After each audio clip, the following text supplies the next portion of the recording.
baik. Saya senang sekali hari ini Bapak Kadis Provinsi datang ke rumah kami. Nah, ini rumah Baktiarsa.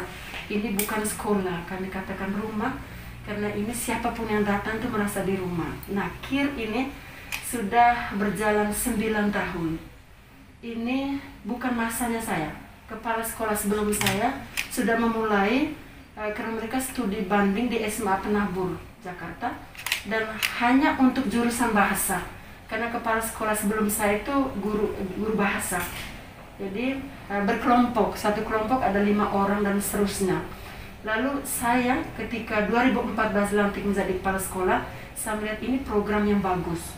Lalu kita mengevaluasi dari tahun ke tahun, kita selalu mengevaluasi sampai sekarang sudah tahun ke-9, apalagi kita sudah menjalankan SKS, Sistem Kredit Semester Merdeka Belajar.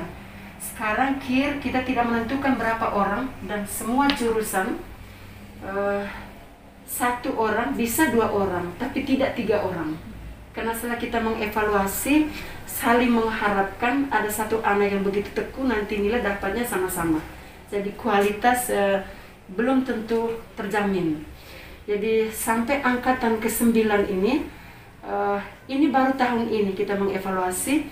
Jadi ada tim editor sekolah, ada 3 orang mengedit KIR anak untuk menentukan yang terbaik dari setiap jurusan. Dari 3 KIR terbaik yang oleh tim editor itu sudah punya kriteria sekian-sekian, nanti 3 dosen Ledelero, yang dosen bahasa Indonesia, untuk baca lagi itu menentukan dari 3 KIR ini mana yang terbaik tingkat sekolah, lalu dia akan memberikan orasi ilmiah pada saat wisuda. Karena kita sudah 5 tahun ada wisuda. Mengapa ada wisuda?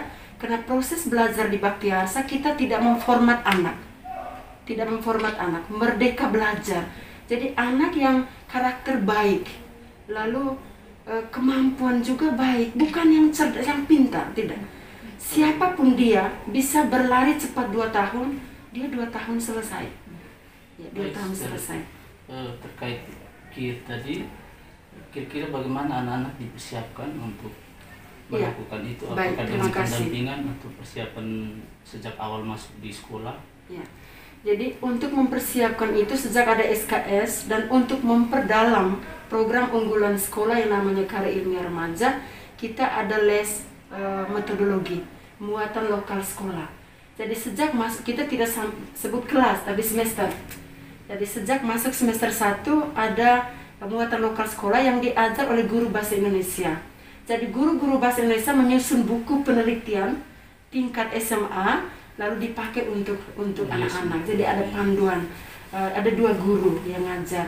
Tapi yang membimbing itu melibatkan semua guru. Karena target kita semua guru dia harus membimbing anak yang ada di rumah. Kita tidak perlu mendatangkan siapapun karena itu KIR itu kan hampir semua mata pelajaran ada KD tentang penelitian. Jadi kalau tidak ada KIR di SMA itu menurut saya itu pembelajaran seperti apa? Karena hampir semua mata pelajaran yang saya tahu itu ada metode penelitian. Jadi kami melihat ini setiap guru mata pelajaran ya dia menyatukan irama itu untuk supaya anak bisa eksplor. Dan menurut saya Karya Ilmiah Remaja ini melampaui ujian nasional dan ujian disusun objektif tes. Karena apa? Karena menurut kami di rumah ini yang menjadi sumber belajar anak itu bukan buku atau bukan guru. Yang paling pertama adalah kehidupan anak. Kehidupan anak, pengalaman anak yang media sosial dan buku. Jadi yang mereka, kita guru itu bukan transfer ilmu, bukan. Tapi guru mendekatkan anak ke sumber belajar mereka. Bahwa kita pandu dengan metode sekian-sekian sehingga kami benar-benar sebagai orang tua di rumah ini merasa bangga. Anak-anak kami semuanya hebat-hebat. Karena apa? Ada yang semester 1 mereka sudah pergi wawancara, ambil video, buat penelitian.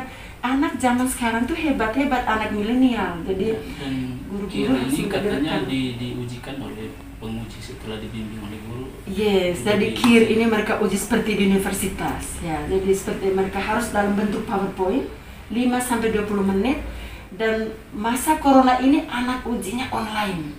hebat-hebat. Jadi misalnya guru saya sekarang menjadi pendamping guru penggerak di Manggarai Barat. Jadi dia padat, tetapi ujian online, pengujinya ada di Manggarai, anaknya ada di Adunara, hostnya ada di kurikulum.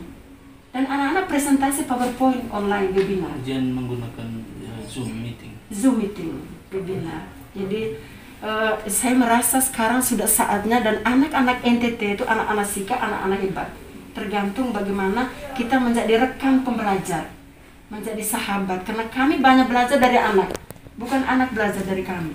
Demikian. Terima kasih Ustaz. Ini kita dengan Bapak Kadis. Mungkin Bapak bisa memberikan tanggapan sedikit terkait program unggulan sekolah ini. Pertama, sebagai Kepala Dinas PDNK Nusa Tenggara Timur, yang untuk pertama kalinya menjaga kaki di rumah besar Maumere yang dikelola oleh komunitas suster SSPS, menggambarkan sebuah bentuk model pelayanan berbasis biblis, dan itu benar-benar mereka jamantap. Kita lihat bagaimana sekolah rumah besar memandang anak sebagai pusat pembelajaran. Jadi mereka belajar dari siswa, karena di dalam diri siswa itu banyak kekayaan, banyak multi kecerdasan yang belum dieksplorasi. Tapi ketika ada interaksi seperti ini, manajemen rumah besar semua mau merek, mereka sangat jeli sekali mendeteksi potensi siswa yang ditandai dengan peningkatan karya ilmiah remaja ya, yang dikenal kiri yang sudah berjalan hampir 10 tahun. Jarang. Kalau siswa semua seperti ini, maka saya yakin dan percaya 9 tahun itu pasti calon-calon ilmuwan. Kalau memang mereka berkarya di perguruan tinggi atau dunia kedokteran, mereka pasti sudah terbiasa dengan iklim ilmiah yang sudah berkembang. Yang ketiga, mereka mau bertarung di kampus-kampus ternama di Indonesia, UI, UGM, dan 10 besar. Saya kira bagi tamatan siswa ini dengan penjelasan tadi dan saya lihat portofolio karyanya, saya tidak ragu. Tidak ragu karena ini metodologi yang sangat bagus, kaidah-kaidah sisa dicas kembali di perguruan tinggi. Dan saya yakin siswa yang angkatan 9 tahun lalu, sekarang mereka rata-rata 4 tahun sudah kerja, dan mereka sangat berterima kasih alma mater yang memimpin lebar kolaborasi. Saya menghimbau, marilah seluruh kepala sekolah yang di daratan Sika, guru itu atau ilmu dikatakan oleh Suster tadi, tidak ada yang rahasia. Kalau kita bicara pendidikan, saya sepakat.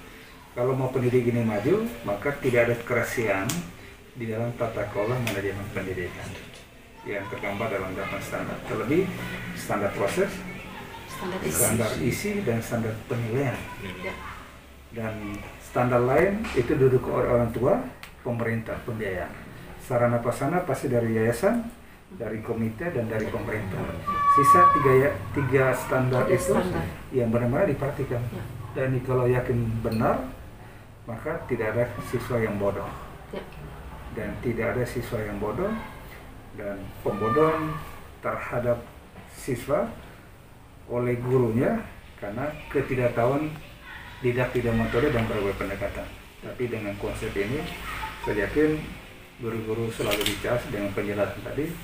Saya kira menjadi salah satu nominasi ke depan sekolah ini, dan tetap berkembang, jadilah bagian dari gerakan restorasi kebangkitan pendidikan.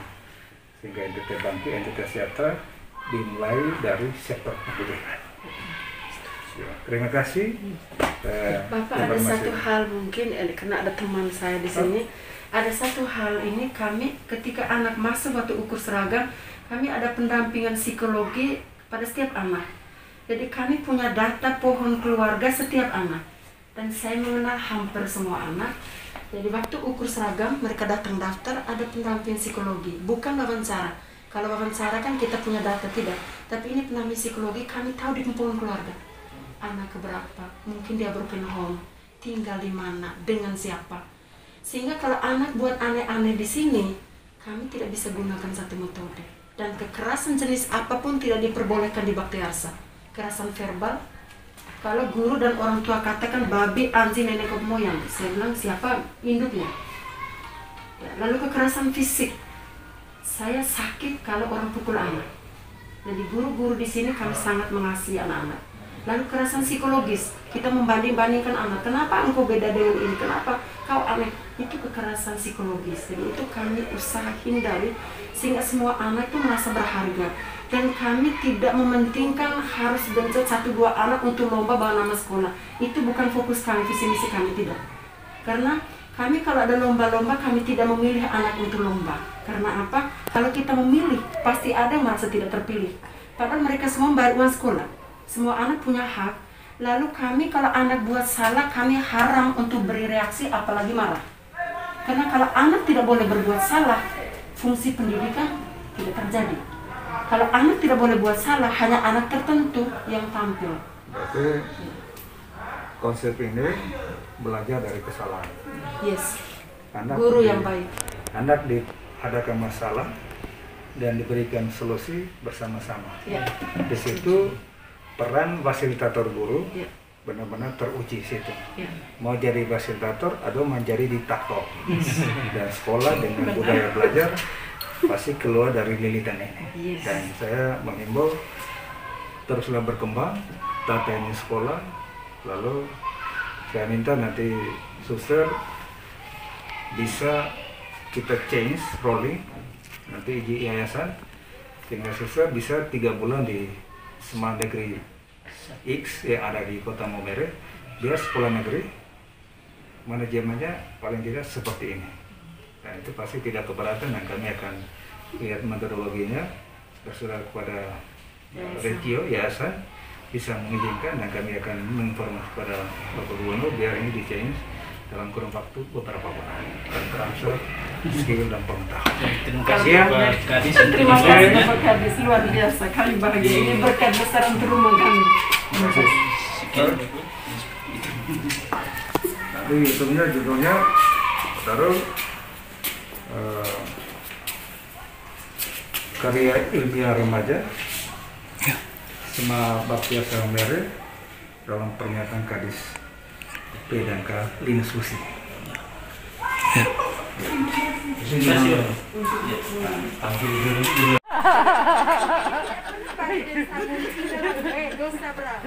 Undang BPD kasih latihan. Selamat, ini pertandingan apa?